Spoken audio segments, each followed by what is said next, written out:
Mic check 1 2.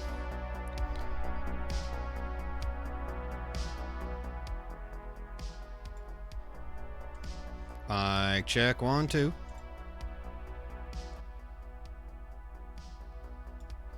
Mic check 1 2 3 4 5 6. Hey everyone, welcome to Dungeons and Drinking. My name is Brad, and tonight we are going to be picking up again from Dungeons and Dragons. I have this marked as episode 7.5 because I'm going to be retconning a lot of stuff I did last session because I was absolute garbage, and I didn't like where it went. I listened to it back again. Hi, buddy. Did you miss me? Come on, Taz. Come on. Hi. My cat missed me. I had a very long day today at work, and that's why we're kind of running a little bit behind today. But let's go ahead and get things going here as soon as we can. I think we're waiting on a couple people. Mic check 1 2. How's everyone doing? Before, I am eating one of the best chicken biryanis I think I've ever gotten. This shit slaps. Really? Ooh. That's cool. I had a bland chicken parm from a truck stop. So this sounds way less delicious. He brought me Luca's pizza. Yeah. I think you win the dinner thing.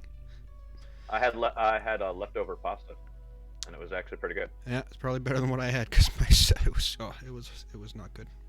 But it was truck stop chicken parm, so is what it is.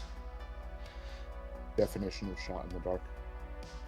I wasn't expecting much. First. Where's your shitter? I've got a turtle head poking out. Congratulations on being first, Dozer. Naturally.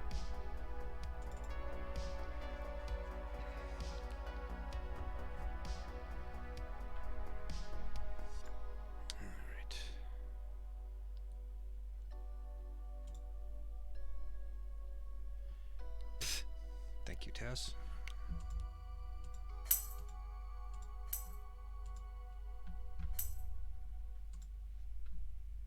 All right. Hey, Dozer. Yo. I showed Squishy the picture of you dressed as Link at the party. Yeah. I didn't give her a copy of it, but she had a huge smile on her face, so I'm sure something's up. No, she doesn't have a copy of it, then I'm safe. Yeah, I'm not going to give her a copy. I don't unless she gets one from Smash. So you should be all right. Oh no, she'll get one from Smalls. Oh shit! I mean that could be, I guess. Yeah. But actually, I wish you would have saw it in person. It was pretty decent. That looked pretty cool, man. I'm not. Yeah, gonna I had lie. a boomerang and everything. You didn't see the boomerang. I had a bow over my back. Oh, It was basically oh it was I had a bow over my back and I had a boomerang tucked in my back belt. I had a pouch in my pocket. I had bracers on it. I had a wooden sword I made when I was like 11 or 12 years old. Nice. And the costume I was pretty proud of it, but it's better in person, I think, than it would have turned out in pictures. The little shield that I got and everything. But it was supposed to be like early levels Link, like level Nice. like basically he's got up to finding the bow, right? That's basically it. Well, Like first few levels. which level Link? 3 Link. Which Link did you go with? Did you go with like Breath of the Wild Link? OG OG Link. Zelda. OG Yeah, it's Legend OG. of Zelda Link, yeah. Like The level 3, like the brown level 3 hair. Link from the first one. Yep. Yeah, where he wasn't blonde anymore. Yep. Right. Nice. I did OG Link, the first one. Check. Can you hear me okay? Yes. Hi. Hi. Okay. Once we get Disco back, we'll be ready to go. I'm going to say we, but we're going to retcon some stuff from last session. Because I listened to it and I was actually kind of embarrassed on my quality and how basically I was pretty much junk. So, you guys deserve a lot better than that, and I am a lot better DM than that. So we're going to kind of retcon some stuff. Some stuff will be repeat and repetitive. Oh, that's freaking awesome. Oh yeah, there it is. Yep. Oh, that's amazing. That is freaking amazing. That wooden sword I other- literally made when I was a child, at 11 or 12 years old, That's so and I've cool. hung on to it this whole time. That's so There's some cool. great action shots there. Yeah. I love it. So we're gonna redo some stuff, and I actually have not smoked any pot in about 2 weeks, so give myself a little pat on the back for that. Is that a good thing or a bad thing? That's a good I was gonna thing. say, what's the matter with you? Okay, well, I'm going to smoke twice as much for you, and Oh, also, you're welcome. Gash isn't here, so I guess I have to smoke 3 times as much. Yeah. No, it's Yeah, me drinking it. I can't smoke because I have to skate in Denver this weekend, and Oh yeah, that's right. like So 4 my times lungs as suck much. in the 4 first times as place. much. What? 4 times as much then. Yes, Yeah. because like my lungs suck to begin with, so I have to get them at like minimum suckage so that I can skate at high altitude and not die. There you go. Yeah, it's not that high, at least. So, like, it doesn't get really uncomfortable until you get to around 10,000 feet, 9 or 10,000 feet. Right. At 5 or 6,000 feet, it's like, it's uncomfortable, but it's definitely, like, manageable. It's way more manageable at Denver's level than it is out in the mountains. But it will be, Okay. if you have asthma, so you're definitely probably going to notice. But yeah, the oxygen can, because at night it was really the problem. I didn't really notice in the moment, except for like when I got out at elevation. But in Denver, Okay. I don't think it's that bad. And other than you'll probably get a little more winded and lightheaded than you're expecting. And obviously your inhaler, bring an oxygen can. But for me, the big problem was at night when my heart rate had to slow and your breathing rate slows and the oxygen levels are like at their most minimum in your body, was when I got the discomfort. It's just trying Now, to sleep because your breathing fortunately, slows down. I also have really bad sleep apnea. Like, my whole respiratory system is just shit due to a birth defect. But that does mean I travel with a CPAP machine, so I'll have air getting blown straight into my lungs while I'm sleeping. There you go. That'd be I think nice. you'll be all right, Kitty, because I've skated out there in Colorado Springs, and it'll take you like Okay. an hour or so to get used to skating. With that kind of altitude, but it's not that bad. It really isn't. Yeah. Thank you. Oh. The bad part is when you get out in the mountains and you start getting really, really high, then it's a problem. Yes. But yeah, at Like- 6,000 feet, 6,000 feet, it's not so bad. So yeah, I don't want to mess up my lungs by smoking pot. I'm not drinking, so I, gotta stay hydrated, and eating a lot of foods heavy in potassium. That'd be nice. Just double fisting salmon and green veggies all week. The things you hear on D&D. Yep. Hello. Hello, hello. Hey. No, it's like These pictures are taken by Ryan, by the way. very nice. Oh, nice. If you want other ones, let me know. I didn't share all of them to but I mean, if they're good, maybe. But other than that, if they're just like, if they're not any better than those ones, then yeah. But like, if they're really good, I No, chose those are the the ones best that were ones. the best. yeah, okay, then that's fine.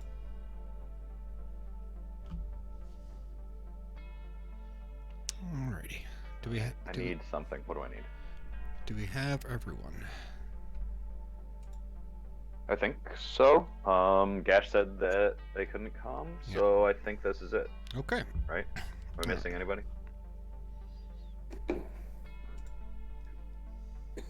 Oh, that looks good. Yeah, it's a really quick, easy That's thing. You awesome. wrap each serving up in foil and bake them, then you're just meal prepped for the week.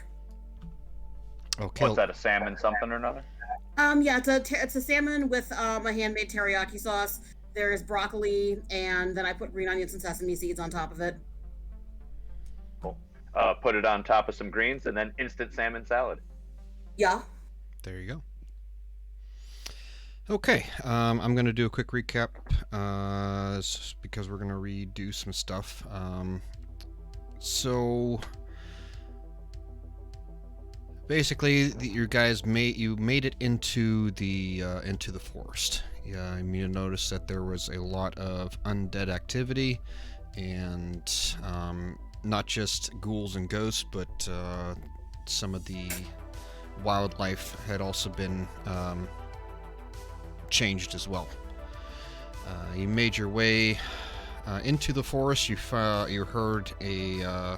encountered a wizard that was getting his ass kicked by some gas, and you kicked the gas ass. He thanked you and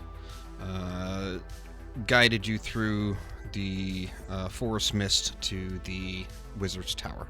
And that's basically where we're going to start things over again. So you want us to retcon the whole entering the wizard's tower part? Yeah. Okay.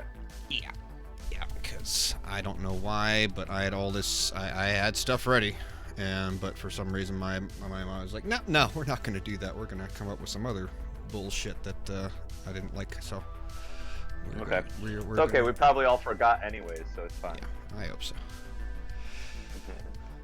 Okay. That is correct. It's been a couple weeks since we played, like, the campaign, so it's plenty of time to forget.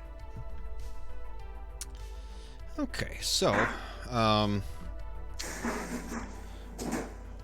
you all are kind of finding your way through this really dark and heavy mist. It's the farther you travel in deeper into this forest, the fog is almost, maybe you can see like 10 feet or 5 feet in front of you. It is really, really dense and thick. And you travel for a couple hours, and then kind of like out of the blue, you see this large stone wall in front of you, and as you get up close to it, the mist kind of peels away slowly, revealing this gargantuanly tall tower that's kind of in the shape of an hourglass. It's about 20 stories tall to the very tip, and the stonework is of like castle stonework. What was the guy's name? I think his name was Leo, right? Leo, yes. See, I remember that.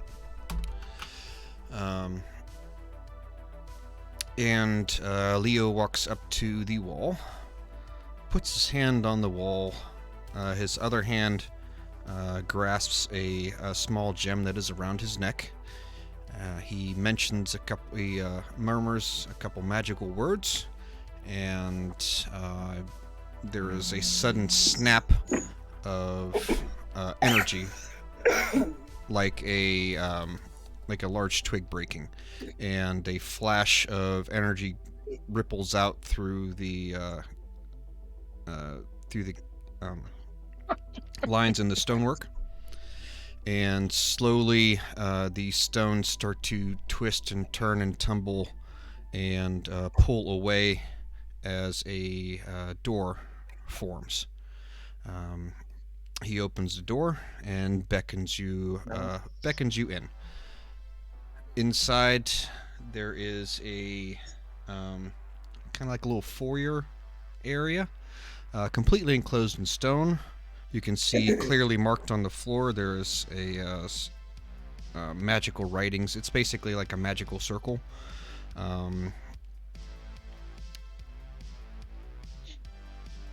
Those of you who are proficient in magic would easily notice that this is a teleportation circle. On the walls around the round foyer room, there is kind of like little, I guess, what would be the size? Like a, we'll go like 12 by 12, 12 inch, like a foot by foot square all around. In each one of those little squares is written a number, and you can see that there are it's like labels of rooms. Like one is the common room, and then there's all sorts of other different rooms. Is there anything you guys want to do?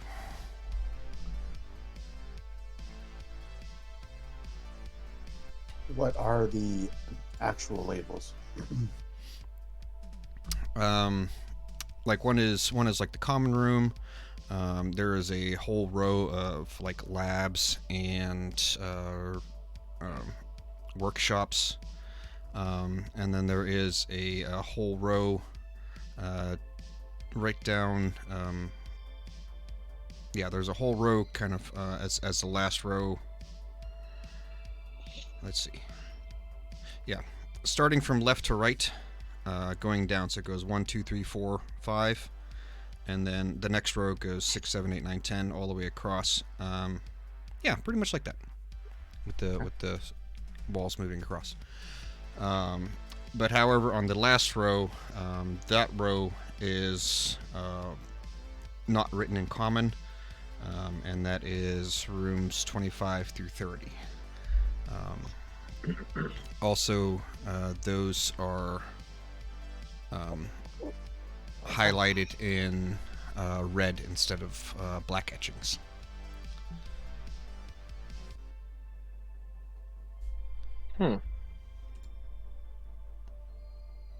Bastion's gonna be like slack-jawed, mouth agape as the wall parts. So don't think I'll have much mental bandwidth to do any questioning of the mage, but I am standing there in complete wonder. Kobuk just suspects that he's really drunk. Fair. Like, I'm having those hallucinations. Don't worry, friends. It is completely safe. This just keeps out the riffraff. Please enter, and I will take you to our common room so you can rest and regain your strength as we kind of decide on what to do next. But please enter. It is completely safe, I promise. With the full Kiro background, I have to ask, do they know who I am? Kind of a big deal. I'm kind of a big deal. He does not, but that doesn't necessarily mean that no one in this place will not. I'm a famous Tabaxi evangelist.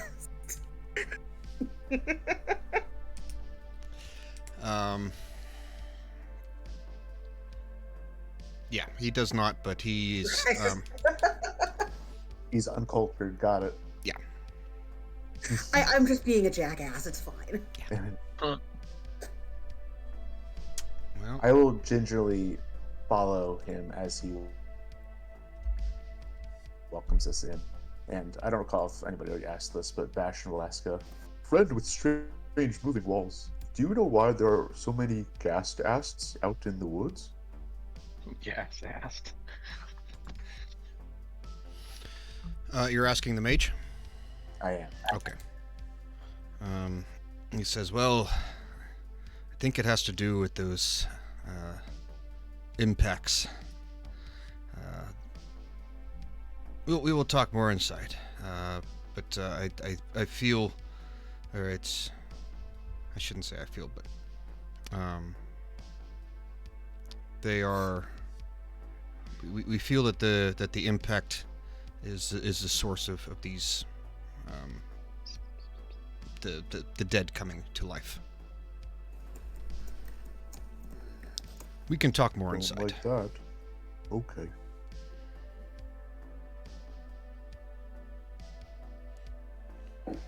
Okay. So, as you all enter, he walks over and puts his hand on the room that's it's like the common area room. Puts his hand on the in the box. His other hand grasps the small gem around his neck. He says murmurs a couple magical words. The gem in his hand glows. The writing in that specific box glows. The stone wall behind you that was an opening starts to close again. As soon as that closes, the runes on the floor glow for a quick second and dim. And he says, well, we're here. Turns around, opens the door, and you are greeted by a wafting smell of like spices and pipe smoke. There you can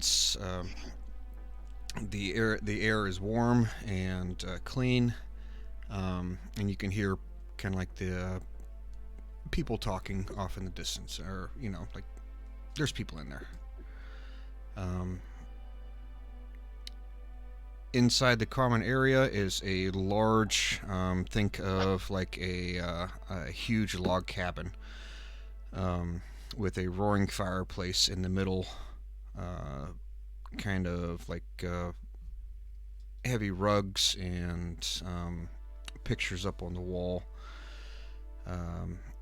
And there's several people kind of walking around and doing their own thing. They really don't seem to pay you too much mind as you guys walk in. One mage just come up to Leo and kind of pulls him aside real quick, and they have a brief conversation in private. Is there anything you guys want to do?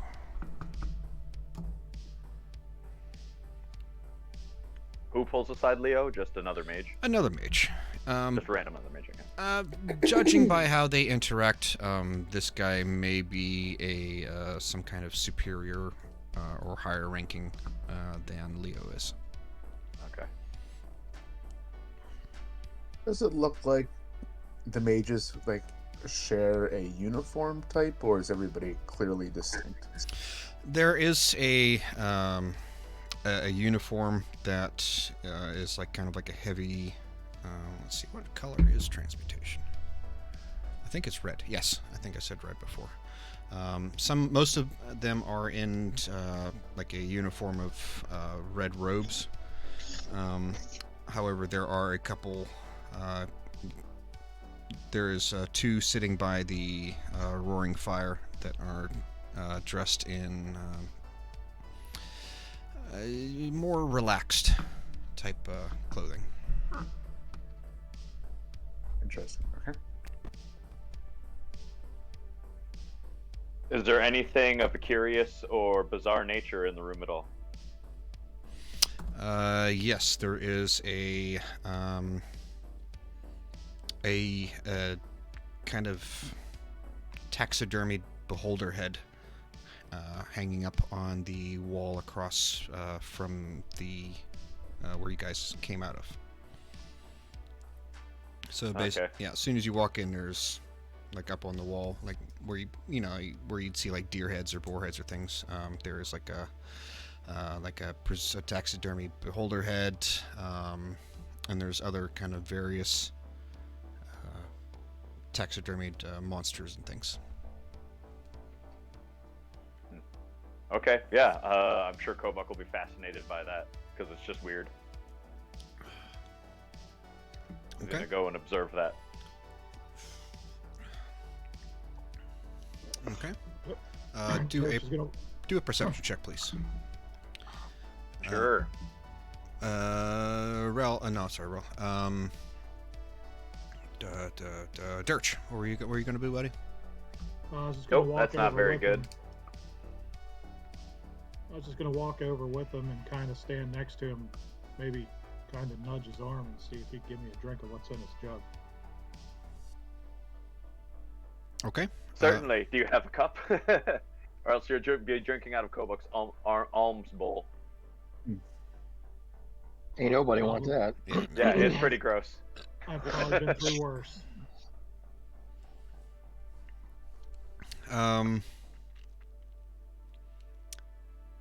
Do a perception check, Dirge, please.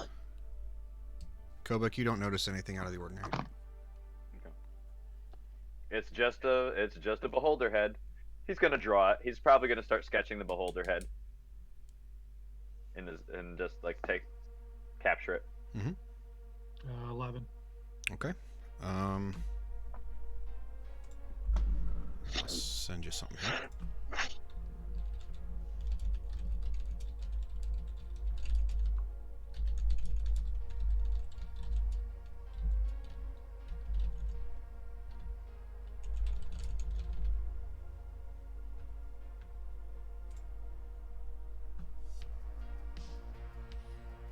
Okay.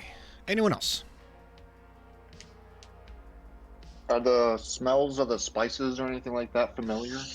Yeah, they're pretty common. Yeah. I'll go with pumpkin spice. Ah. Tis the season. Tis the season, yep. Tis the season. Jinx. That's my second jinx today. There you go. On a roll. My psychic powers are strengthening. God help us. Okay. Yep. Absolutely. Dirch If I is developed gonna test psychic that powers, theory. everyone would be fucked. Okay. Dirch is going to test that theory and kind of walk around it. Okay.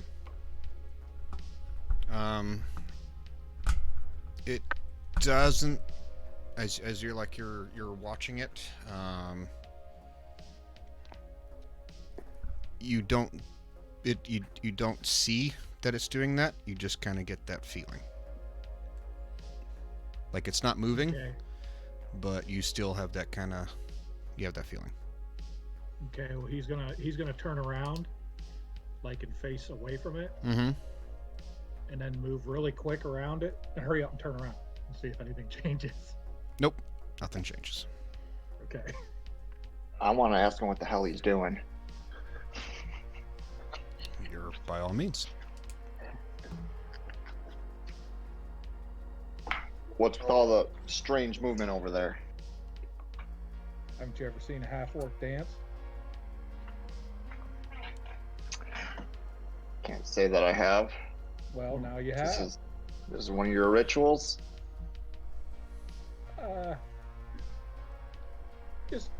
Just trying out some new moves. Odd timing and place to be doing that, but okay. No music. Sucks. Roloro, what's up? How high is the beholder's head? How big? How high up on the wall? 10 feet. Like a basketball hoop. Okay. I'm gonna go over and attempt to talk to it. I'm gonna introduce myself. I'm Roloro. I come from the Feywild. And then I'm gonna go through the whole long spiel of how I got here. I was trying to find my reflection, and it goes on and on forever. I can't shake its hand, but I go up to, like, I want to shake its hand, and I just kind of do the motion. Does anything happen? Unfortunately, Pretty much only no. has eyeballs. Do a perception check, though, please, with advantage, since you're going to be up there talking to it for a while.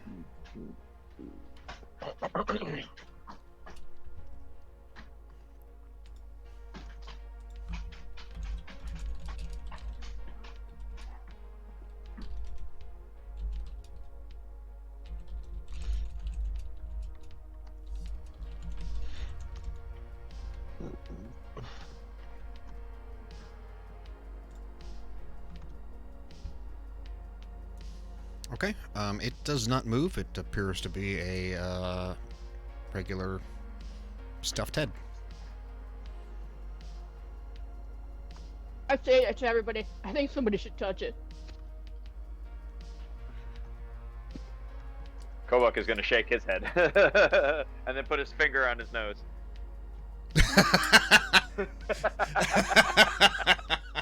Not it. I turn to Dirk. I mean, like, hey, buddy, can you hoist me up? Hang on a second. As you all are, as you are trying to get up there and touch it, Leo comes back over, and he says, "Oh, excuse me, I had to kind of debrief as I got back in. You are, I let them know, you know, what you did and what you did for me, and I am sure that our Archmage, what the fuck was her name? Meryl,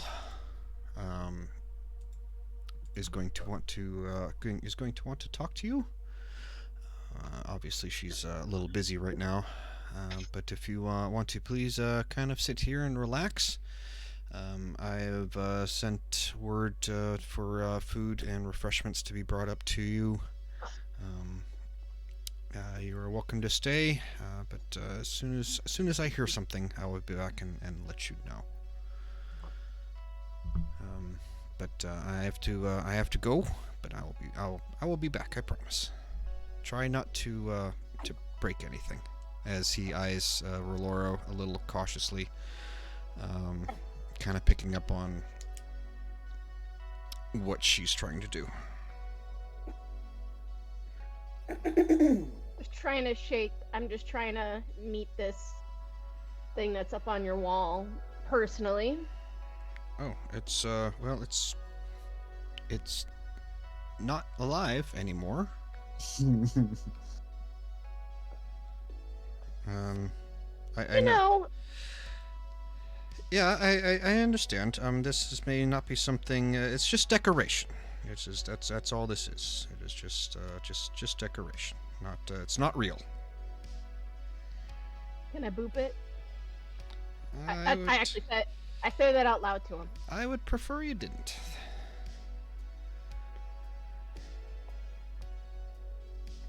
I look at everybody else and I'm like, what do you want me to do?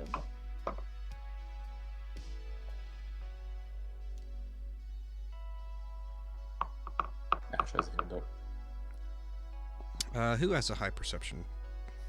Passive perception. I have 16 on myself, so 13. I've got I think I 15. might have 14. Okay. Lux and well, yeah, I'm gonna say Lux.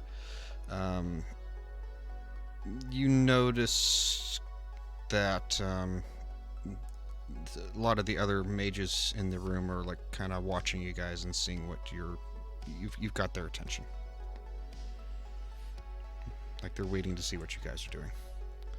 Ash, what's up? Want to ask them if the beholder, where they got it from, if it comes from near where we're at or some other lands we might possibly be visiting. You know, not really sure where they got it from. It's always been here since I've been here, and I've been here for 50. How long has I been here? 13 years? 14 years? It's always been here.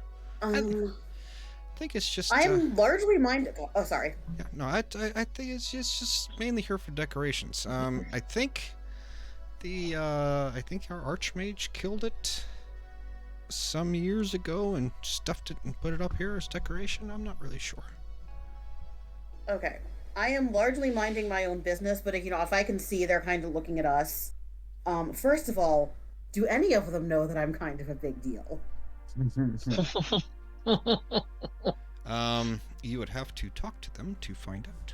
Okay, so I guess what I'm going to do is, if I see them looking at us, I'm just going to say, what troubles you, my friends? Is there something you'd like to ask us, or something you'd like to tell us? One of the mages just kind of, oh no, sorry, I didn't mean to. Excuse me for looking. I just was worried that your friend here was going to was looking like he was going to break something, or she was going to break something. So we were just, I don't know. Sorry, didn't mean to pry. Well, we are a motley crew. I can assure you that all of us do have our hearts in the right place. Yes, quite. If you'll excuse me, I have a thing to go to. And he leaves. I'm sure that you do. Uh-huh. Right. Oh my god, my cat's Is there chasing like his food tail. anywhere? It's Can I coming, roll an guess. insight check to see what her problem is? Sure. Okay. And my cat is chasing his tail, by the way, right now. That's Yes. amazing. It is. What a dog-like behavior, cat. Oh, my cat does. It's the first cat I've ever seen that actually chases his tail. I think I've seen it before.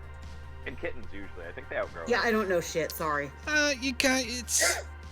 They're just, I don't know if have you ever been in a restaurant where you're kind of minding your own business, but one table is like really loud and you're kind of looking over like, what the fuck are they doing? Yeah. That's the kind of vibe that they're looking over. They're not really prying. They're just like, what the hell are these guys? That's all. Okay. No real nefarious purpose or anything like that. It's just you guys are strangers and you're making a ruckus, and one of your party members wants to touch a beholder head that is 10 feet above the air, 10 feet up on the wall, and had a conversation with it. So yes, they are watching you guys cautiously and curiously.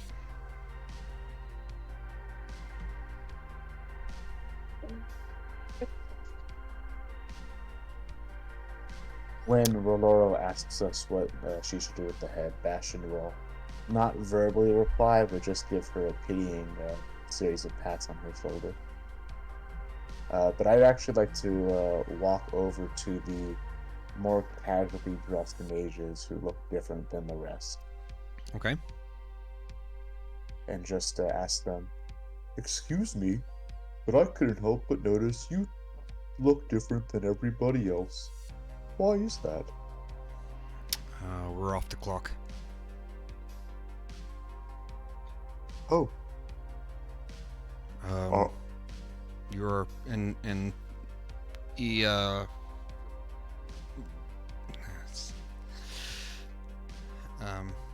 we're off the clock. You are welcome to sit here and join us if you like. You get paid to work here? Yes, we are all we are part of the guild here and part of the mage tower. We come here to learn and be part of the Order of the Magi. Oh, yeah. Why are you here? Same, I'm off the clock. Okay. Who are you and why are you here?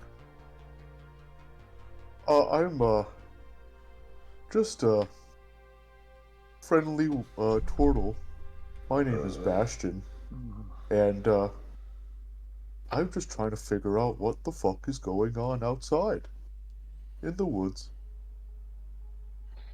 Oh, and they both look a little troubled when you mention what's going on outside. And he says, "Oh, yes, that. Seems that dark times are upon us.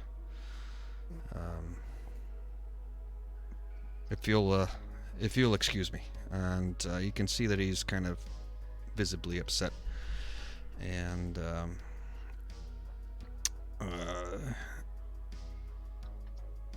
heads off, and the female that he was with gets up and says, "George, wait," and they both head off.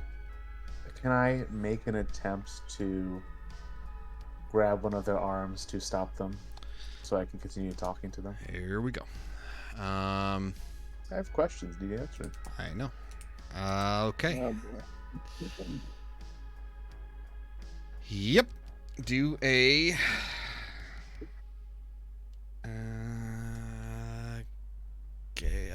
athletics check, please. You're gonna give this to me, man. Okay.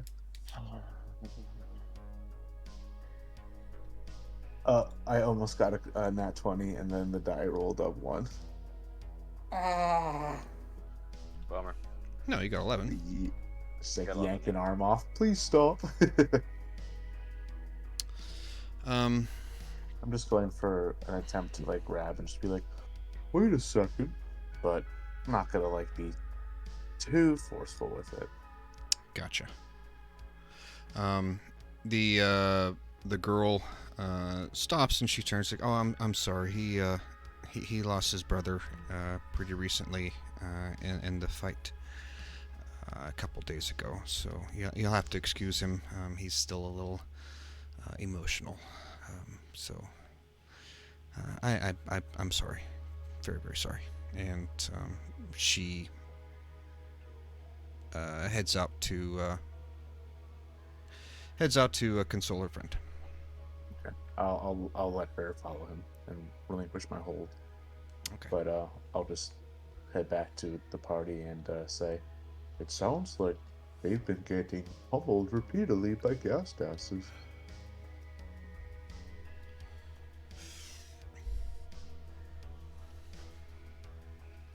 Okay. Kobach's gonna puff up his chest and be like, we can take care of gas dasses. I know, buddy. Look around. Everybody in this tower looks like a scrawny pushover. Nobody lifts. That would, Kobach flexes. Maybe we can sell them our services as bodyguards. Kobach's gonna point towards his temple and go like, and then point at Bastion. I am a genius.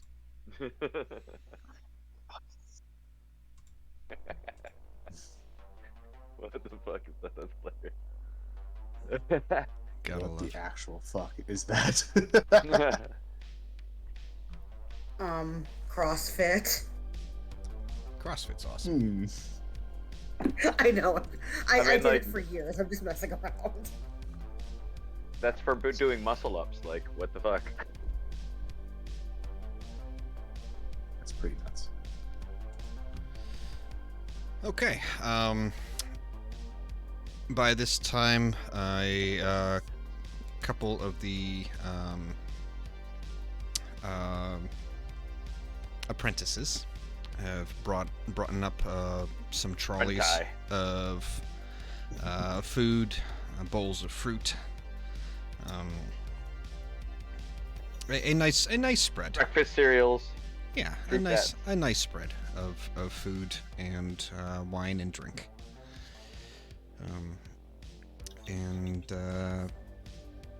They set it up. There is a kind of like a large round table with several, I shouldn't say several, a couple large couches around it, and they set it up there and says, please, compliments of the Archmage for saving Leo. Please eat to your heart's content. It is for you. This bounty is for you. Kobach is I'll going say to thank dig you. right in. Yeah, I'll say thank you and just like quickly bless the food. Okay. As one of the servants was heading out and she noticed you blessing the food, she kind of stopped in her tracks and gave you a double look, and I was like looking at you, and then like kind of like, nah, couldn't be, and headed out.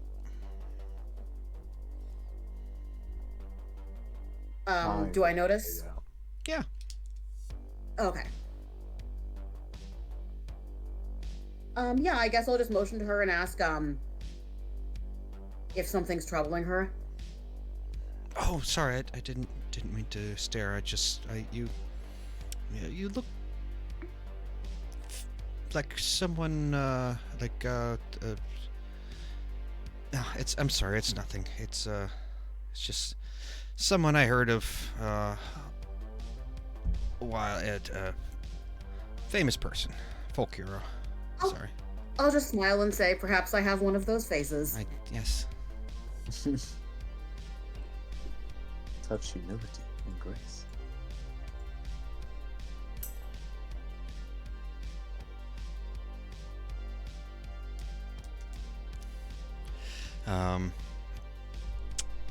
But yes, the food is laid out. You were able to eat and drink to your heart's content. The wine is delicious, but does not have any, surprisingly, any intoxicating attributes to it. That's a good way of stopping us from completely derailing the session in like 2 minutes. Yes, I know.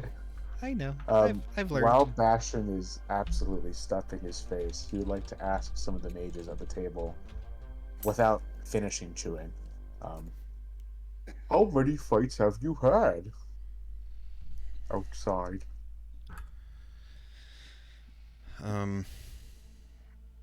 Let's see. We'll call. Give me a number between 1 and 100, sir. 66. 66. Wonder where he got that at. Oh, who knows? No. 66 is Hollis. Alright, so this guy's name is Hollis. Yeah. So remember, don't use 66 for names again, or else we'll get another Hollis. Or No, there's to do it three and make different them change the there's table. 3 different tables of men's names. There's actually, so that's from table 3. 66 in table 1 is Palmer. So we'll go with Hollis. Yeah, so yeah, basically grape juice. So is the wine good? What are you saying? It's like. Oh, it's delicious. It's grape juice. Okay. So yeah, Kobuk is going to actually take the wine and pour it into his alchemy jug, and then from his alchemy jug, he's going to continuously pour this wine out. Okay. Back into the jug. I'm okay So with he's that. like subsumed another alcoholic beverage into the jug. So he has a new type of wine he can pour now. There you go. Good.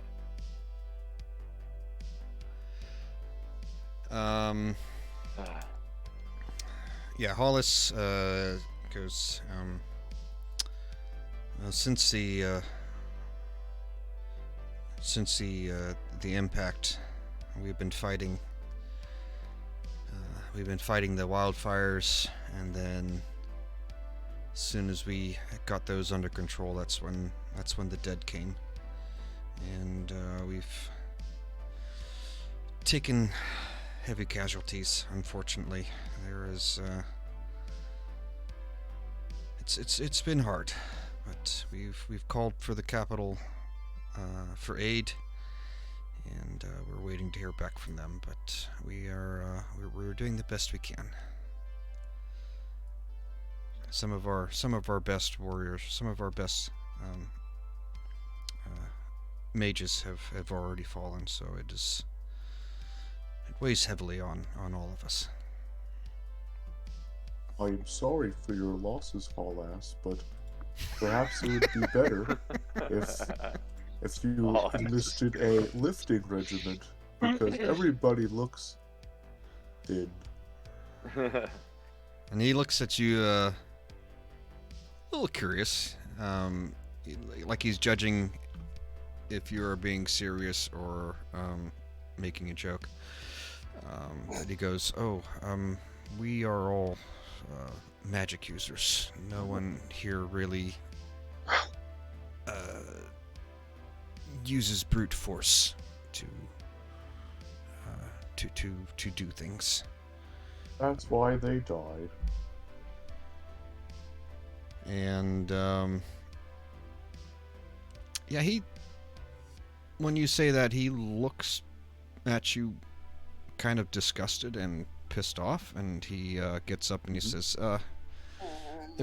if you'll excuse me, I have to do a thing. And he gets up and leaves. I continue to stuff my face, oblivious to the affront I've given.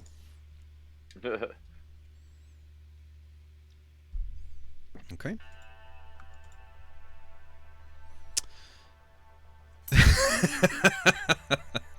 What's person recognizes?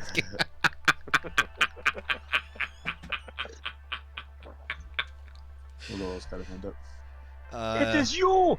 I'm sorry. I was just flexing. Oh, I gotcha. Tobuck and we're just flexing together. Gotcha. Yeah. We're trying to emphasize his puniness to support Bastion's narrative.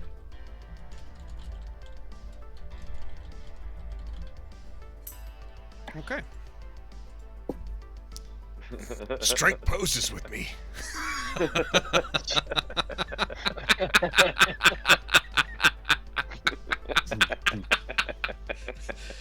Kitty, have you seen Coming to America? Only the sequel. Oh, we have to see the first one. You need to watch the first Yeah. one. Oh my lord. Oh my lord, you need to watch the first Okay. one. I mean, that's a. It is a quintessential 80s comedy. You need Oh to my watch God. You need to watch it. Yeah, Disco and I watched the sequel when it came out on Definitive Eddie Amazon. Murphy. Yeah. No, I like Eddie Murphy. This is like, this was like full on like Eddie Murphy at his best. Yes. Yeah, this is definitive Eddie Murphy. No, I have really dim memories of like when he thought everyone in the house was asleep, my dad would watch Eddie Murphy's stand up. Oh my lord. God. Oh my god, Eddie Murphy's stand up is legendary. It's the best. Oh, Some of the best jeez. sets. That's some of the best sets ever, I think. Yeah. Yeah. Yeah. Oh yeah. Yeah, and I think Coming to America and First Beverly Hills Cop is probably his two best movies. Oh, Yeah. easily. In my opinion. Yeah, Beverly Hills Cop is really fucking good. Anyway.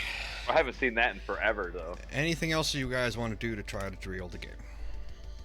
No, we're not trying to derail anything. We're just hungry eating. I know. and, I'm just giving you a hard time. interacting with these fools because And they technically, seem to us they seem like all right, what's going on here? They're not I'm technically asking questions to learn more about the plot. I'm just doing so through Bastion. I know. yeah, because Bastion's I know. not a I'm good doing- question asker. We're good. We're good. Dirch is still trying to fuck with that beholder. Like, He's still there. Oh. It's just you just a taxiderm beholder. I can boop it. Like I'm all still on board for that idea. Oh lord. Dirch doesn't think it's just a beholder. He doesn't think it's just a taxidermied beholder. So You want to lift me up and I'll boop it.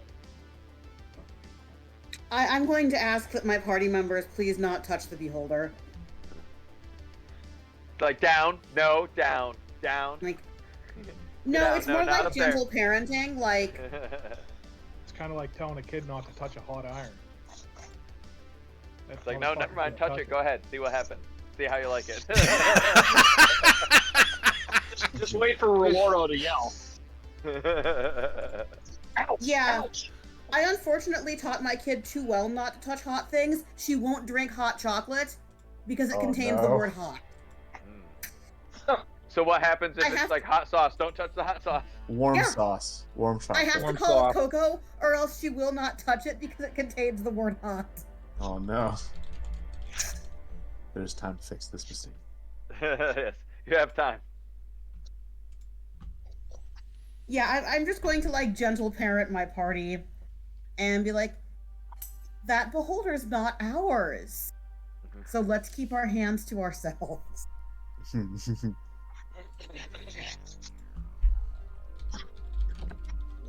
Dirch is still kind of side-eyeing it, walking around it, seeing if he can catch anything suspicious.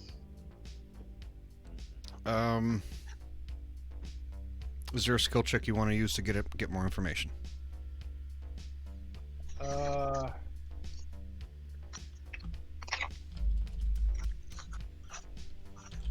Murluro thinks it's creepy, but she still doesn't mind touching it.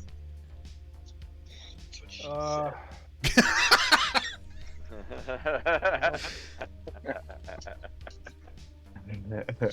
stick with a perception.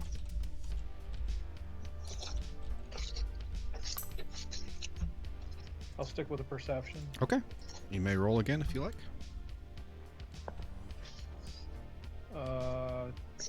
12. Same information. Nothing has changed. Damn it. Alright. Well, he's not giving up. He's persistent. He knows what he feels. Mm-hmm. Do you I'm want to sure. do a cheerleader move? What? You want to do a cheerleader move? You toss me up and I boop it. Oh my God. Rick'em, rack'em, rook'em, ruck'em. Get that ball and really fight. I think if I toss you up, I'm probably going to toss you through the ceiling. That's what. Oh, please roll for it. Roll for that beautiful bean footage. Come on. I just took a drink. Somebody roll that shit. Your call, Chief, whatever you want to do. Please, God. Just put me on your Just do shoulders. this I one think that'll thing be for me. fine. No, it won't. You're 7 We foot. need to I'm roll. 6 foot. What? Oh, I thought she was smaller. Fuck. Nope. I am literally just going to leave the room. Can... You'll let us into the tower. Sleep in his chair. Yeah, you Hey, can. that's Drunk. There is some restrooms, but Okay. other than that, it's like a large cabin. Okay. As foyer. the only lawful good member of this party, what the fuck am I gonna do? Ash, I think Ash is Survive. lawful good too, right?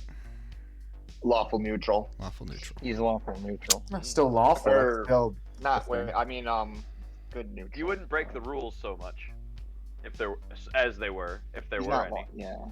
Oh, He's not. neutral good. Okay. I think he's neutral good. Hold on. Now I am lawful good. I am bound by the laws of man and God. Raise my hander. Well, Dirt's just well, chaotic. yeah, exactly. So whatever it Raise takes my to get hander. shit done. Raise my hander. All hell a hander. I honestly, I don't put too much weight Got him, into. got him. No more paper towels. Yeah, I don't put too much weight into alignments because people very rarely actually go by them. So just if it's what you feel your character would do or not do, just go ahead and do it. Literally Just- my existence. Yeah, just try to. I mean, if you are a cleric or if you are someone that's lawful neutral, just don't try and like murder kids or something. You know, just Yeah. try to be your character. But I mean, if you feel that's something your character, We would will do, not go be ahead and do it. bounded by 9 little boxes Yeah. of categories, right? Yeah. Everybody's morality is complex. I agree. Yeah, Ash will interject into the situation and be like, "They took us in. We were here to get Yeah, because I've extra interjected information." politely and it's not working. So if I came in with the feather, Ash can come in with the brick. Yep. We do not want to mess this up. And he's going to stand up in front of the beholder and just be like, "Just sit down and eat. Look how much food there is." Kobuk is going to be like slumped over in his chair, snoring, clearly kind of drunk and passed out. Kobuk's got the right idea. While I'm finishing my food, are there any other mages around me like that I could speak to aside from the one that is disgusted and left? I'm gonna say you have 5 more. Okay, I'm gonna turn to one and ask. So, I can't help but notice all of you are mourning losses from lost battles. Perhaps what you need is a dependable bodyguard service. I can be that service. Would you hire me for a good rate of... And then he pauses, counts his fingers, and looks back and says, 5 silver pieces?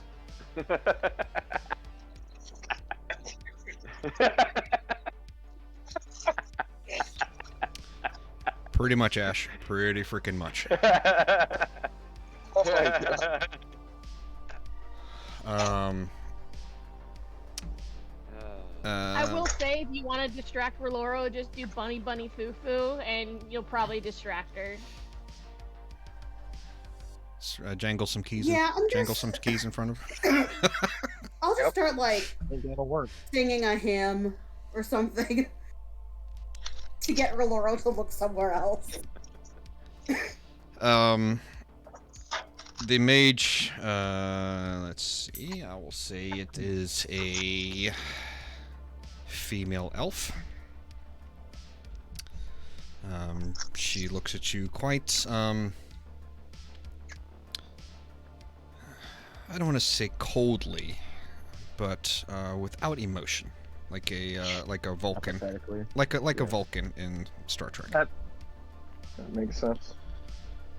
And she looks at you and she says, It is not my decision to make. That would have to be that of the Archmage to decide. Okay. And I'll just continue eating with that knowledge in mind.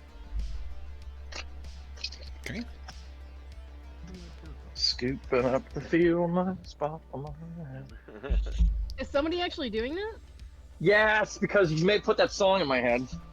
So now somebody is going to bop bunny foo-foos?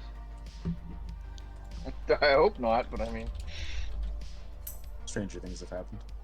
that's true.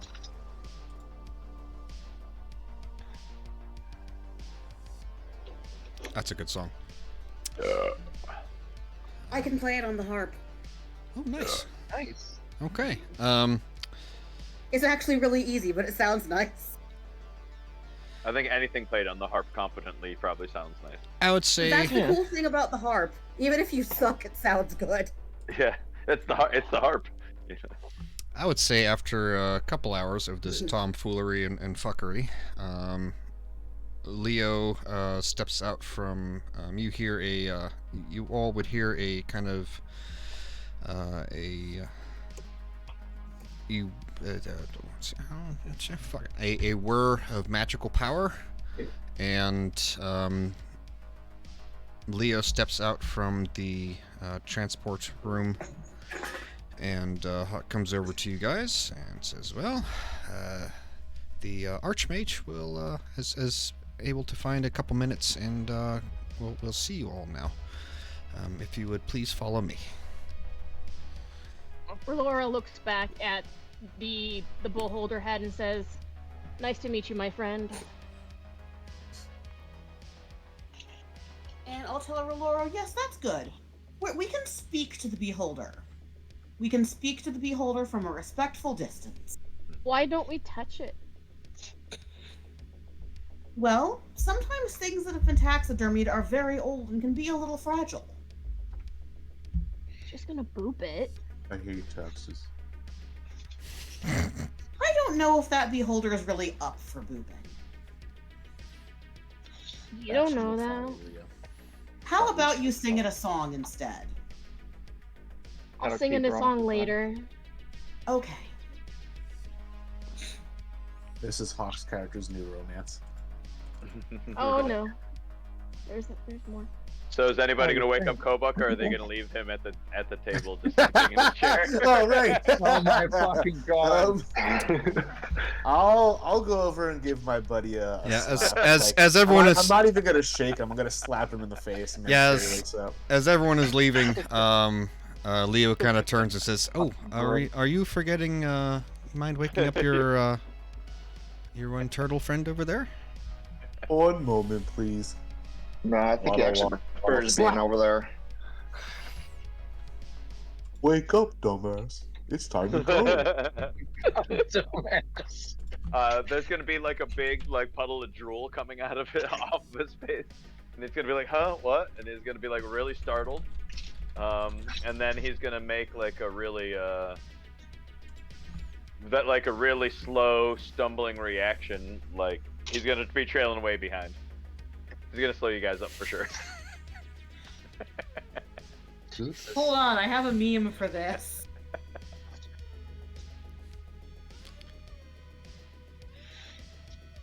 Oh boy.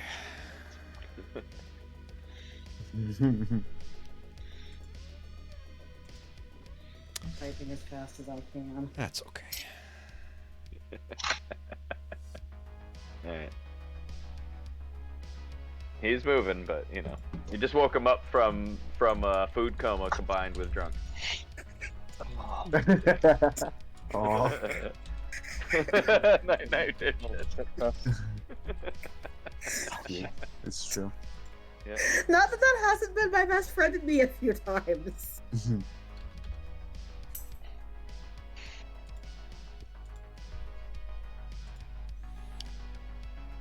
Okay.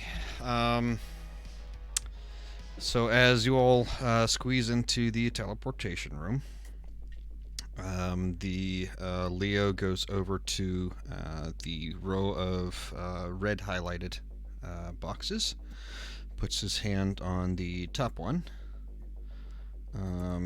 murmurs, grasps the gem that is hanging around his neck, murmurs some magical words. The glyphs on that box light up. The floor underneath you lights up. There is a whir of electrical energy, or magical energy, and you find yourselves in looking out into a vast I don't want to say like a strategy room.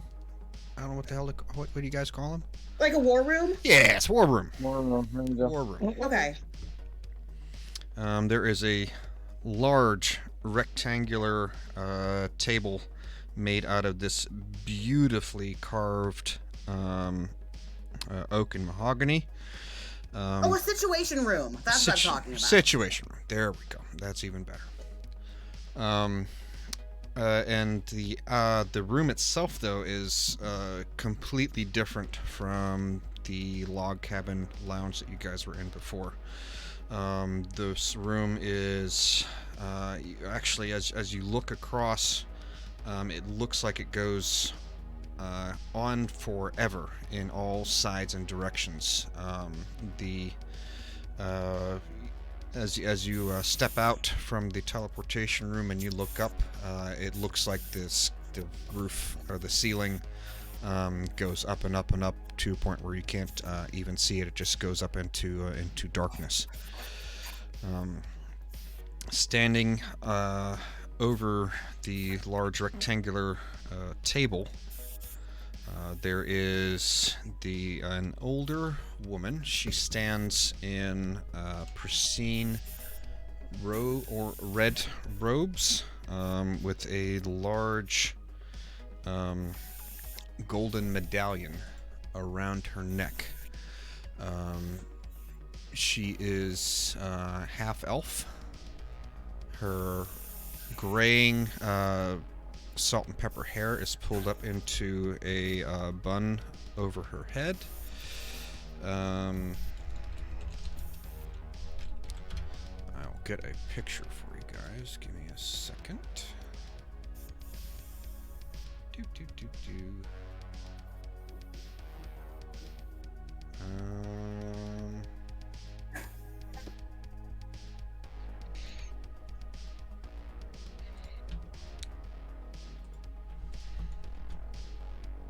That's not right. Give me a second. Copy image address. There we go.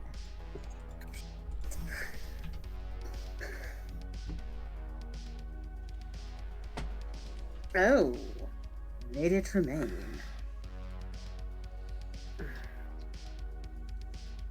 To the right side of her, there is a pair of identical twins elves. They stand side by side and are dressed exactly the same and look pretty much like a carbon copy of each other. And on the other side is a portly dwarf with a long braided orange beard, and his hair is bald, and he is dressed in red robes as well. They look at you as you guys show up and step out from the portal room.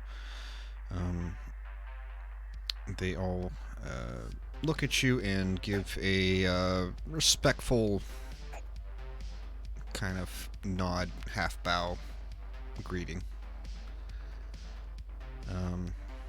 Leo kind of whispers to you as you all are approaching, and he says, "This is the Archmage Merrill. Please be respectful."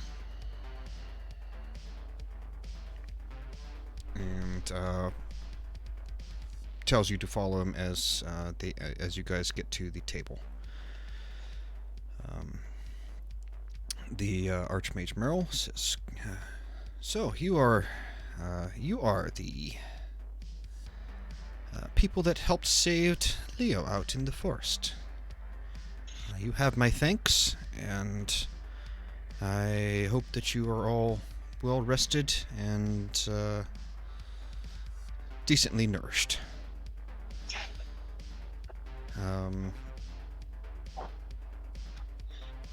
Anything you guys want to do? I'm horrible at dialogue, I'm sorry."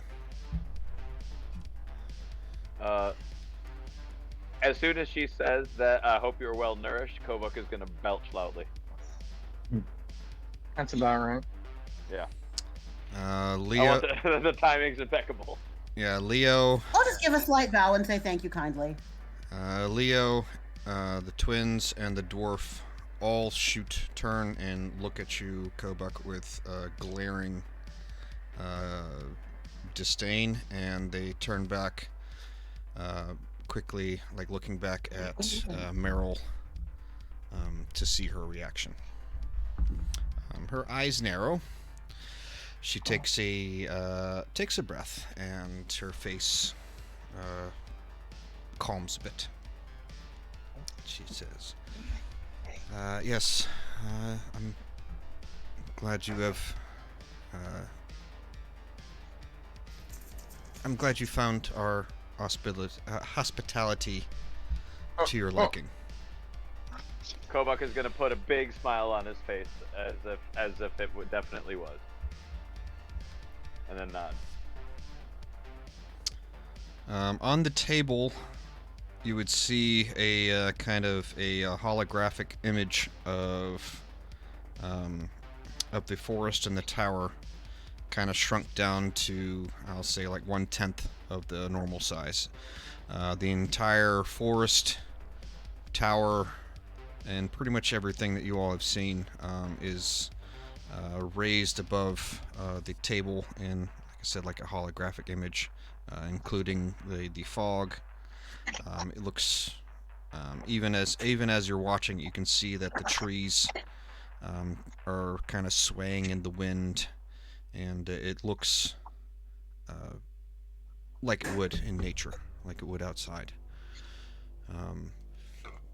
There is still some fires going off, or still some fires going on in the forest, and every now and then you would see a kind of flash of magical light, kind of spots here and there in the forest line. What would you guys like to do?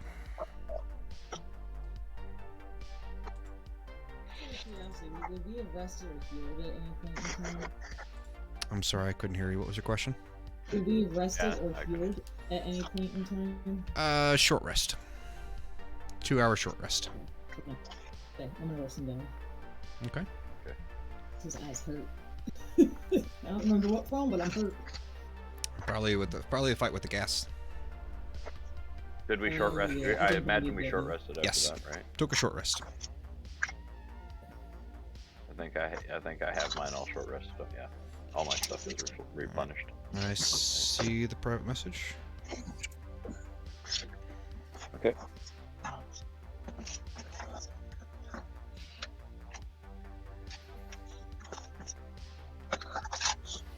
Okay. Oh man.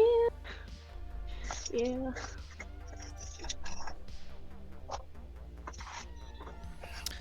Okay. Ash's hand is up. I see it. Ash, what's going on, buddy? Want to engage Meryl here and ask her, or say to her, it seems like you have your hands full out here, but the forest is, from what I can tell, infested. What do you see as your situation? Hey, Raul, can you eat yourself, please? I'm getting a lot of feedback from you, buddy. Sorry, Thanks. not near my thing here right now. Got a situation. I hear you. Can definitely hear you got a situation. Yeah.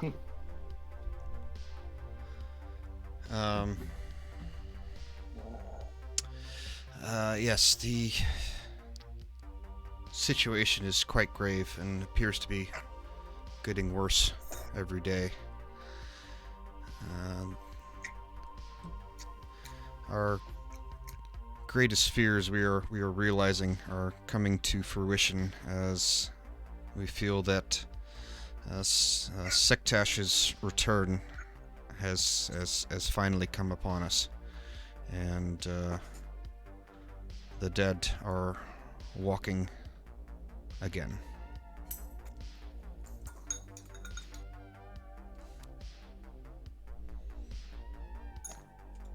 Is this a foretelling that you've had? No, well, in a way, yes.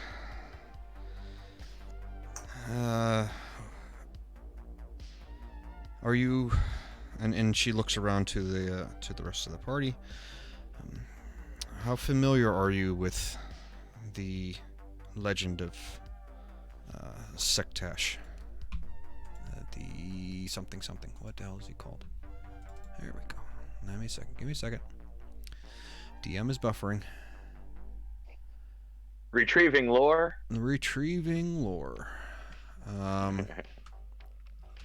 Yes. How familiar are you with Sektash, the Forever Shadow, Bane of the North, and Unliving? Kobuk is going to scratch his head. Yes. What? Well, it is. I'm gonna say I've heard little.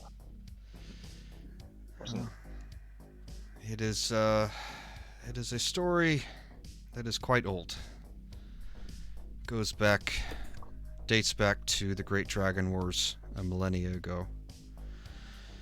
Sektash was a general of the armies for Grursenties. He was a terrible black mage that caused unfathomable amounts of death and damage and decay. And we don't know much, but what we do know is that every time this red comet comes into the sky, the dead rise for 7 days and 7 nights. And as the comet leaves the skies, the dead fall again. But this is something different. We have never experienced, or we have no record of these type of attacks. These I don't know if they're asteroids or comets or what, or spells or stones. We're not sure yet. But these impacts, wherever they land, seem to be death is surrounding them.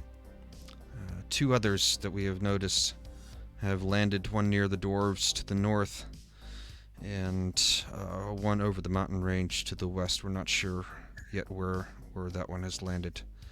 But we have gotten word that the dwarves are facing the same blight that we are facing here. I hope that they are faring better than we are.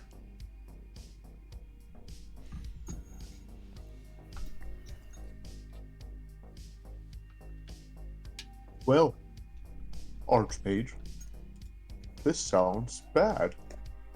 In fact, I would venture to say you are in a pickle. Oh, it is not just me, my friend. It is all of us. This evil will consume us all if it is not stopped. Have you considered hiring protection? Give me 1 second, guys. I'm replying to a message. 1 second, guys. Sorry. Oh, no problem. I will just type this in. Okay.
I can't spell.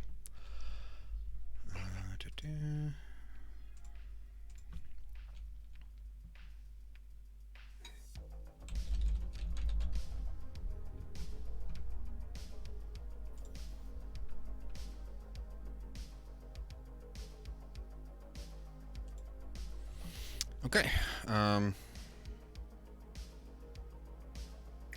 Whose hand are you holding?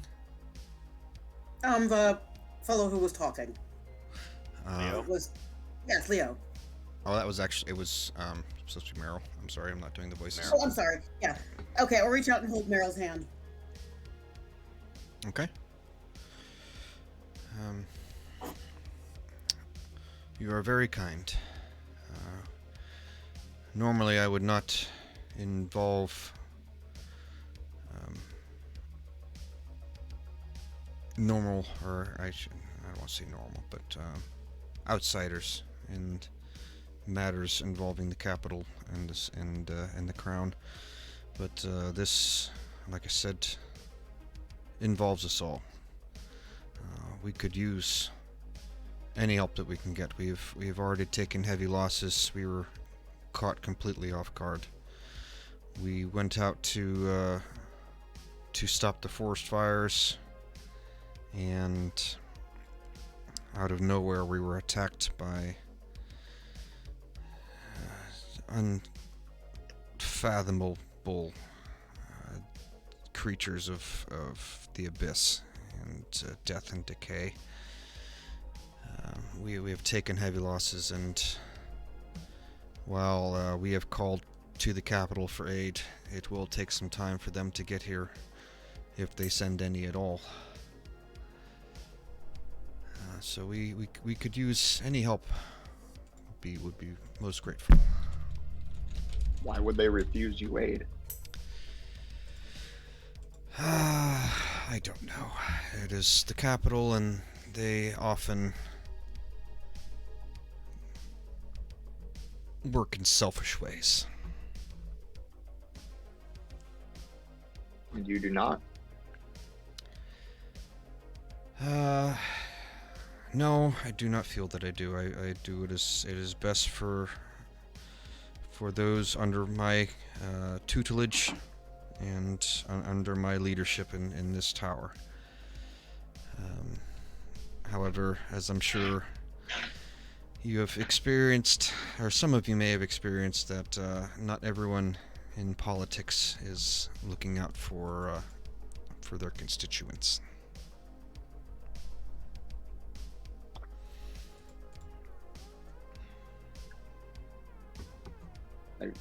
I think the people of Ozerin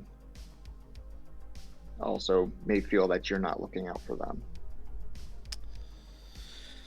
Well, that is unfortunately not under my jurisdiction. I am the Archmage of this of the Order of the Magi here, and that is where my authority ends.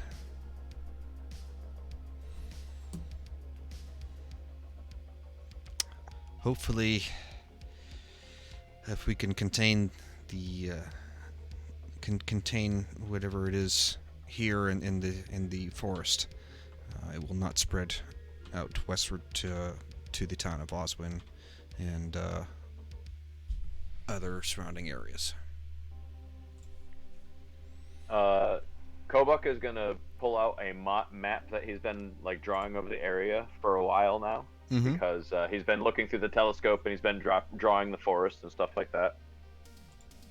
And then he's gonna try to he's gonna like be miming the whole thing, but he's gonna try to see if he can get him to point out where the undead are and where the like boundaries are on the map.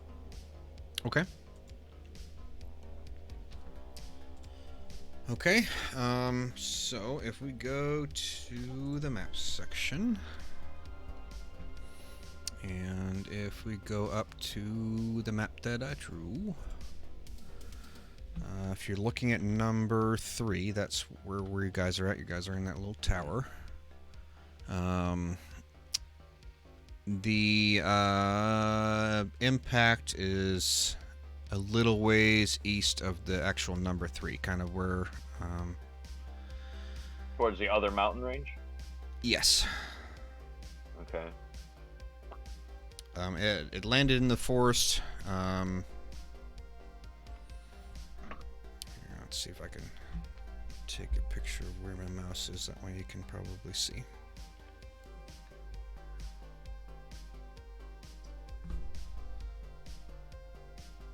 Should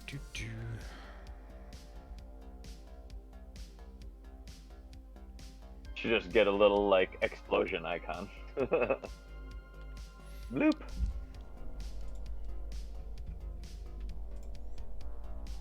But yeah, where you see my mouse is in the maps picture, I just sent a picture on there.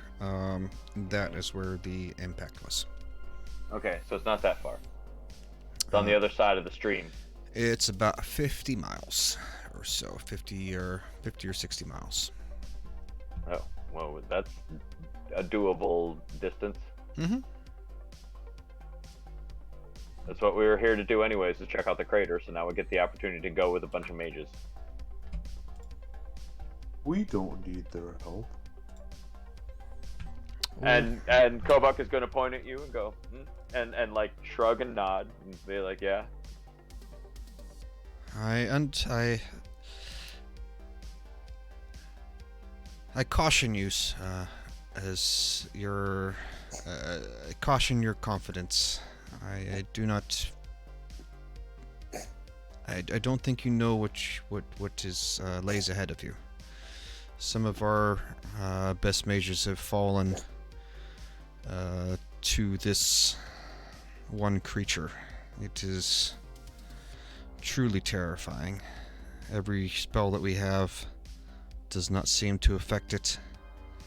Every means that we have does not seem to have any effect or damage it.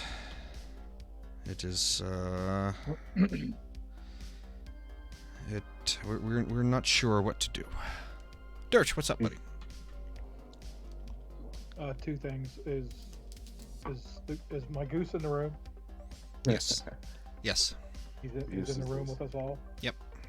Okay. And I'm gonna ask the creature. I'm gonna ask Marion. Is that Marion? Yeah, Meryl. I'm gonna ask her if this creature that she's trying to warn us against, if it's undead. We are not sure. We have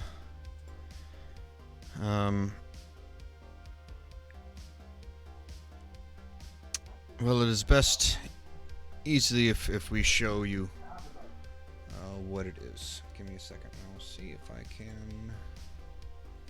Hopefully, I know I have the picture somewhere. Oh, damn you.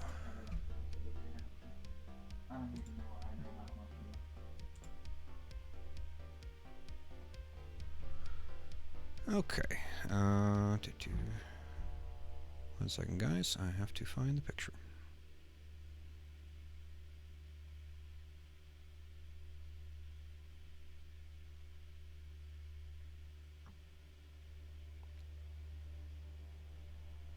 Hang on. Couldn't have been that far ago. Maybe it was on my phone. Actually, I have a picture reference in my folder. Give me a second. Please tell me I put in my picture references. Please. I did not. Damn it.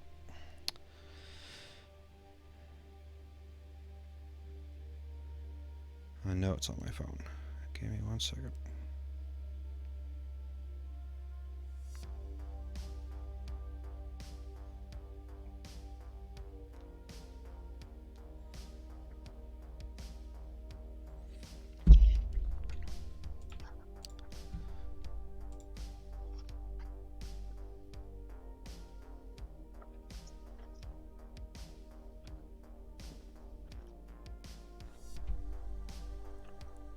There it is. Oh.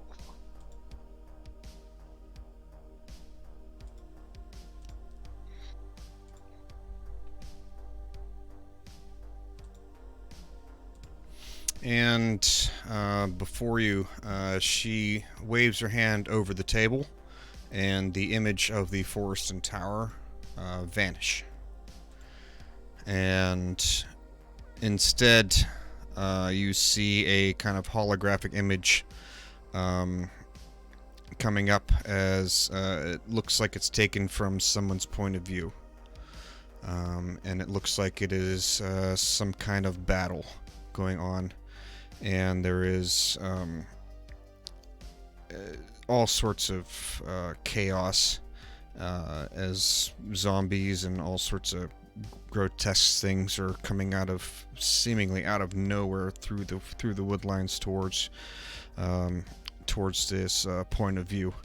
And you can see spells and all sorts of battling going on.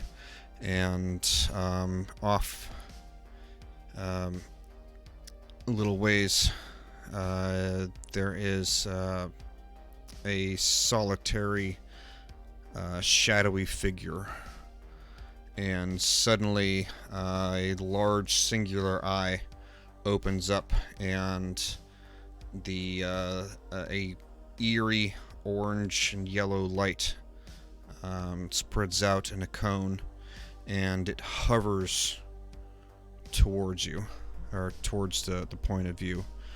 And this is what you guys see. Yeah.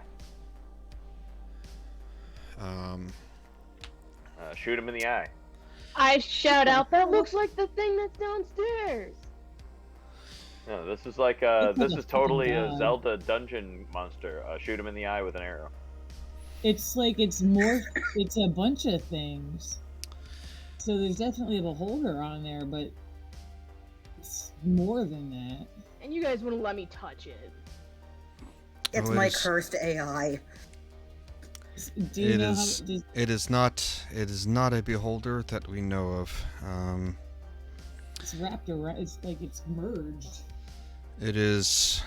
We have not seen anything like it before. We are not sure what it is. Our spells have little effect, well, it spreads death to anything that it touches. All spells, all classes of magic.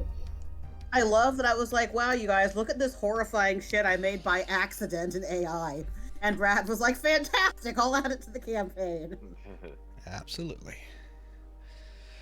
It is dreadful, so thank you for that. When those images came up, I was so uncomfortable, I shut down my computer and left the room. I was like, I don't want to have a nightmare tonight.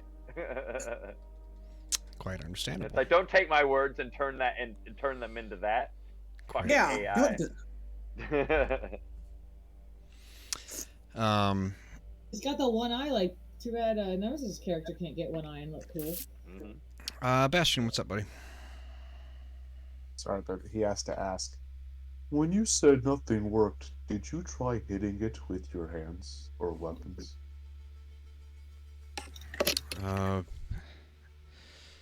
We did not, actually. Our best mages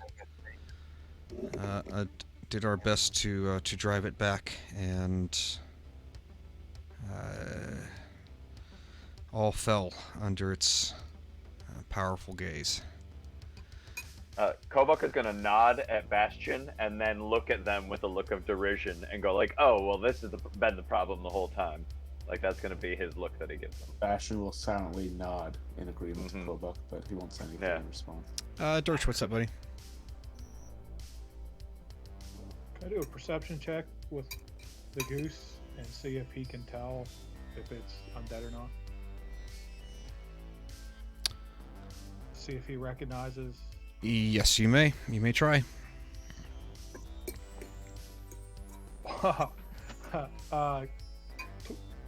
Nat 20.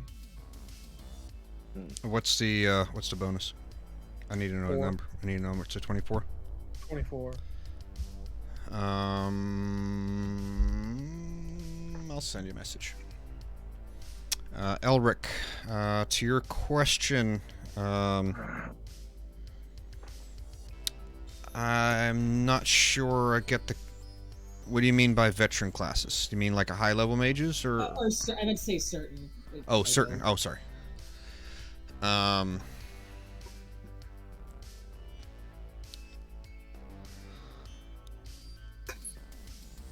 Just wondering what mages specialities are that are. We're all. It's a transmutation magi order, so it's mainly they specialize in transmutation, but they do, obviously they're high level mages, so they're going to get other spells, but they mainly focus on transmutation.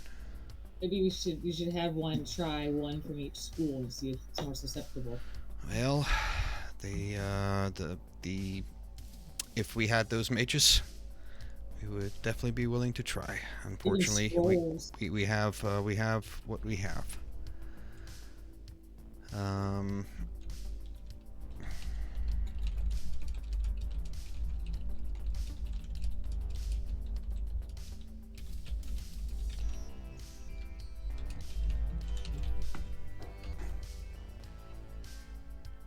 Well, I don't want to die.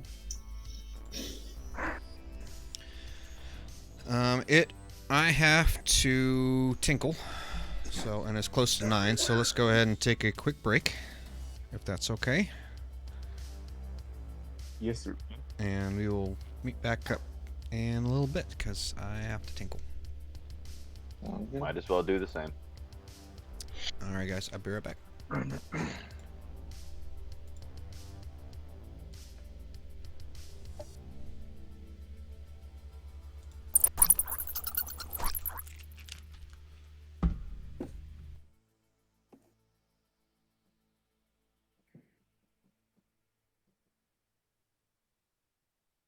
Yeah, that picture came from when I tried to make Rel an AI. Apparently, you should not type giant Cyclops necromancer into an AI. Oh, Jesus.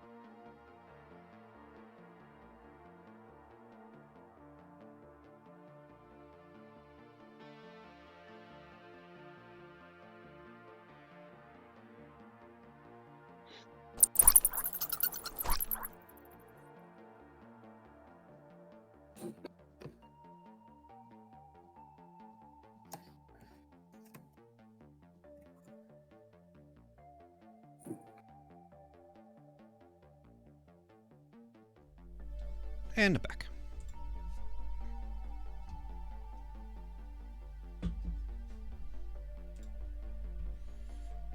And back.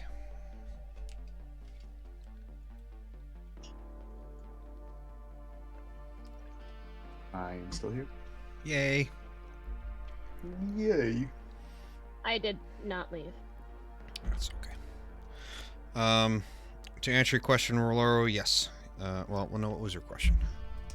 Do you get a vibe from the twins?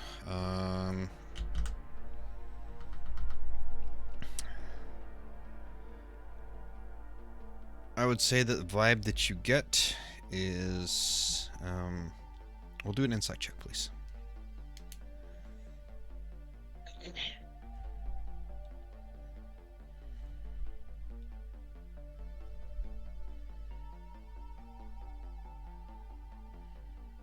Okay.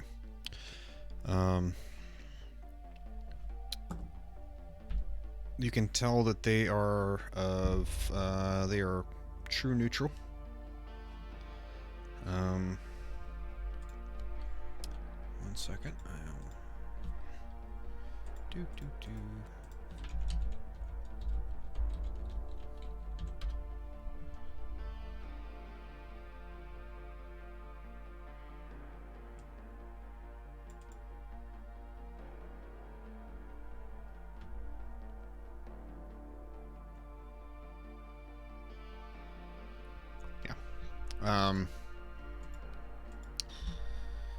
They are stoic, true neutral. They do not really show any kind of emotion, but they do look concerned and worried as to what's going on. They are curious. They look curious about your group. And they are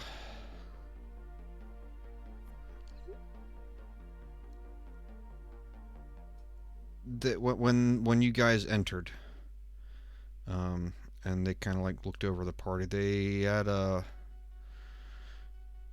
very subtle double take on you for some reason. Okay.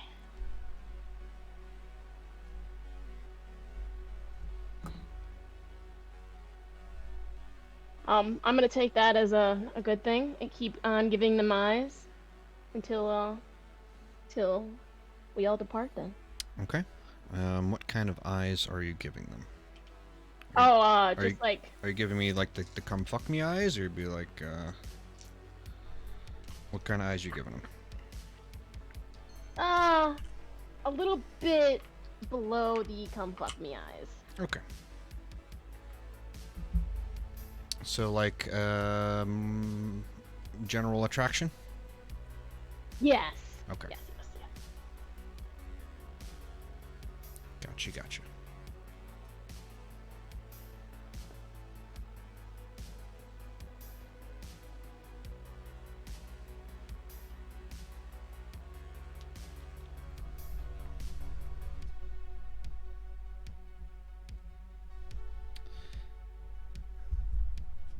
Yeah, you will definitely have some one-on-one time or one-on-two time with them. Just okay, if please remind me if we get into the shenanigans again and I forget. Please remind me, because I'm not going to let your hard work go to waste. Okay, I appreciate that. You are absolutely welcome.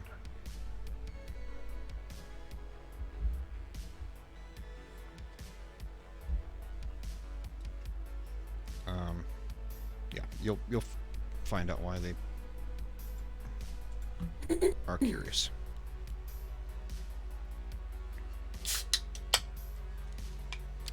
Are we back? I hope so. Yeah. Okay. Yeah, I think everybody's back. Okay. I got my ice cream out of the freezer. Yay. What kind of ice cream? It is Jenny's, that little company in Columbus, and it's biscuits and peach jam. It's really good. Mm. That sounds amazing. Sounds good. I may eat the whole container. I don't know. It's a bold strategy. Dirch, what's up, buddy? So after the picture comes up, or the hologram comes up, and the goose sees it,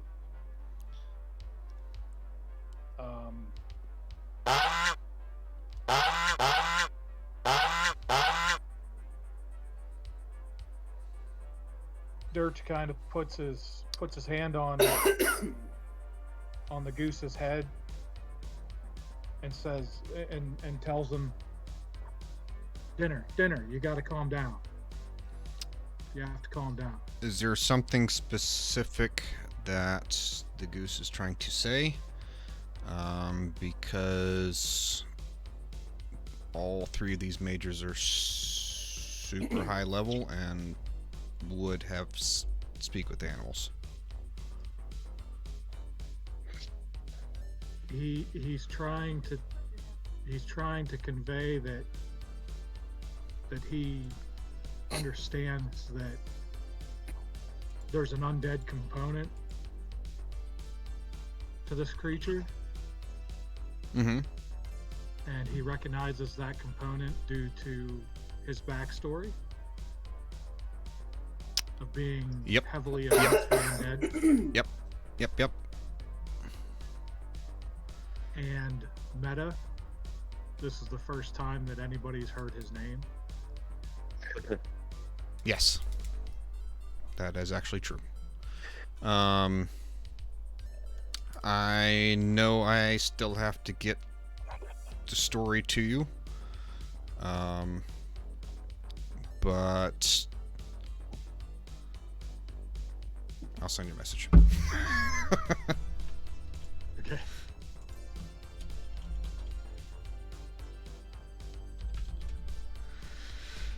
Oh man, I don't know if I want to tell you. Odd or even?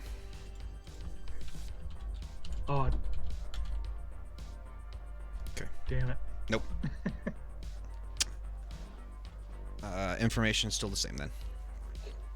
Sorry, buddy. But yes, I still know I have to get that information to you that I was going to. Writer's block is a horrible thing. That's all good. So I'm trying to calm dinner down, and like I said, he's trying to convey that there is an undead component to this creature. There's a cat. Oh. Well, we have come to that conclusion as well. Unfortunately, and Meryl looks over to you, Lux, and Ash. Says, unfortunately, with our powers as they are, our power does not come from divinity, and we feel that maybe a new approach is in order. Which is why we have been up here devising ways to attack this thing. The army it commands is great and appears to be growing as it spreads and kills. We are not sure if it is a necromancer per se, but the dead do rise as it kills. So what we have been planning on doing is we were going to send most of our forces to the south and attack from the south, drawing its army away. And we were going to send a small contingency, or a small force into the crater to try and, at the very least, gather information on how to kill this thing, or find out where it is, what it's from, or what we can do. We have not been able to get anywhere near close enough to the actual crater